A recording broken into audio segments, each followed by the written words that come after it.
பராசக்தி படத்துக்கு எல்லாம் நிறைய ப்ரொமோஷன்லாம் பண்ணுறதுக்காக தொடர்ந்து ஏதோ பண்ணிட்டு இருக்காங்க. போராட்டத்தில் நீங்களும் அதை பற்றி தான் கேள்வியாக கேட்குறீங்க. படம் தான் ஓட மாட்டேங்குது.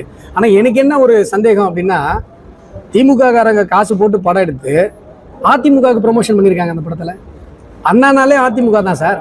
அந்த படத்தில் அண்ணா தான் ஹீரோ. அண்ணானாலே அதிமுக தான். அண்ணா திராவிடத்தை எடுத்துக்கொண்டு அதிமுக வந்தது, ஈவேரா திராவிடத்தை எடுத்துக்கொண்டு திமுக போனது. நீங்க தமிழகத்துல அண்ணாவை பற்றி பேசினாலே அது அண்ணா திமுக தான் அர்த்தம். இல்ல, அது காங்கிரஸுக்கும் திமுக இருக்கிற பஞ்சாயத்து. ஏன்னா பராசக்தி படத்துல அண்ணா அவர்களை பற்றி பெருமையாக பேசி அண்ணா திமுகவினுடைய கருத்திற்கு வழி சேர்த்ததோடு மட்டுமல்லாமல் இந்திரா காந்தி பண்ண கொடூரங்களை எல்லாம் அந்த படத்தில் காட்டியிருப்பதாக நான் அறிகிறேன். படத்தை நான் பார்க்கல.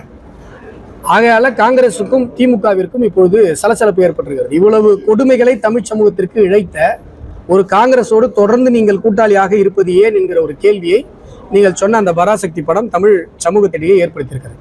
ஆகையால இந்த சண்டைகள் எல்லாம் நடந்து கொண்டிருக்கிறது.